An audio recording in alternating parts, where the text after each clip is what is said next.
Anyone who believes in indefinite growth on a physically finite planet is either mad or an economist.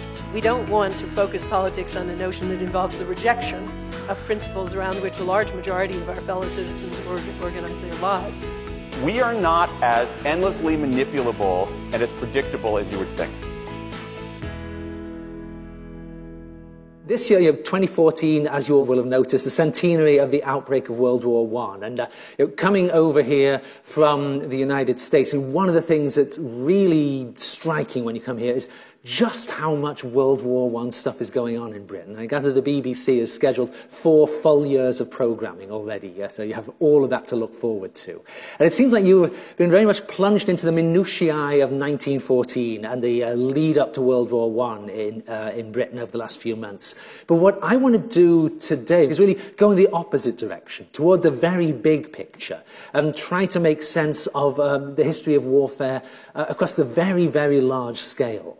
And basically, in a nutshell, contrary to what the song says, the song War, What Is It Good For? The answer in the song, as I'm sure you all know, is absolutely nothing.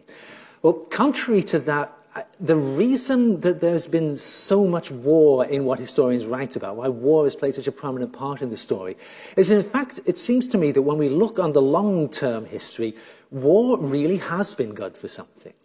Over the long run, I think war has made the world a safer and a richer place. War is hell, but the alternatives would be worse. Now, obviously, this is a paradoxical and very uncomfortable kind of argument to make. I mean, war is mass murder. What sort of a person goes around saying that mass murder can be a good thing? Well, I have the answer for you today. The kind of person who says that is the kind of person who's been very surprised by the results of his own research. This is certainly not what I thought I was going to end up writing a book about.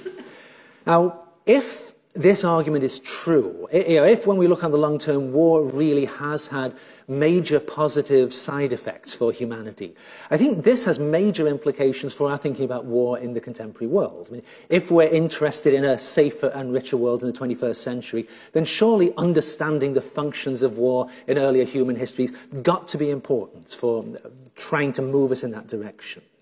So I make 4 claims about the history of war. The first of these claims is that by fighting wars, people have created bigger and more organized societies that have reduced the risk that their members will die violently. And this, I think, is the big claim. And this is something I think has been gradually becoming clear across the last 30 years or so.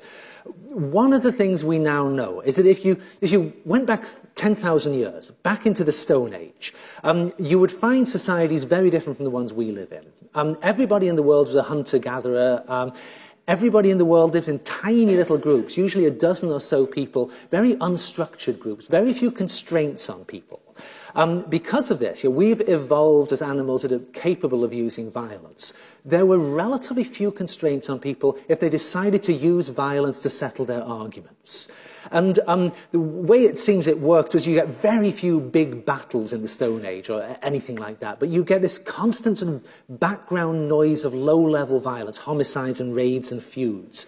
And a lot of anthropologists now think that Stone Age societies, your risk of dying violently if you've been born in the Stone Age was somewhere in the 10 to 20% region, which is a lot of people. It would mean in this room, we probably were talking like 15 to 30 of you would die violently. And that is a lot of people.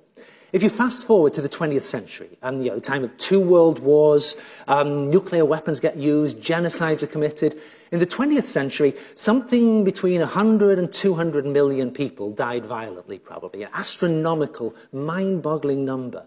But 10 billion people lived in the world during the 20th century. Your risk of dying violently in the 20th century was 1 to 2%, an order of magnitude lower than it was in the Stone Age. Now obviously, that's a surprising, remarkable kind of statistic. But the explanation for it, I think, is more surprising still. Starting about 10,000 years ago, in some parts of the world, a big change began where the winners of wars would often incorporate the losers into a single larger society. They would kind of swallow them up into their own society. Now, this had a series of consequences. As the societies get bigger, the governmental structures have to become more and more complex. The only way you can make these societies work is by doing this. And to stay in power, the guys who are running these societies, they are forced to suppress violence within their society. Now, the reason they're doing this is not because they are angels. I mean, by definition, these are really violent people. These are the people who excel in violence, who rise to the top of prehistoric and ancient societies. But what they want in the world, they want all of you Stone Age guys to get up in the morning and go out to your Stone Age fields and work really hard and grow Stone Age crops and pay taxes to them, so they can use them for all the things politicians use your money for, like refurbishing their second homes and things like that. That's what they want. What they don't want is you to go around hitting each other in the head and burning each other's farms down, because that, of course, will reduce their income, it'll weaken their state, they're more likely to be attacked and defeated by their neighbours. So there's like a selective pressure on the leaders of these societies to pacify their groups. Now, obviously, there are lots of exceptions. I'm talking about a 10,000-year trend over the whole world here. Lots of exceptions, easy to think of them. In the book, I talk about this as the what about Hitler problem. I mean, this is not a very good description of Adolf Hitler. And in fact, you can take your pick of mad dictators. I mean, Stalin, Mao, Idi Amin. There's almost no end of the genocidal, murderous dictators. But in spite of these extreme cases, the long-term trend is still very clear. Over 10,000 years, the unintended consequence of all the violence has been to drive the rate of violent death down. So, as I say,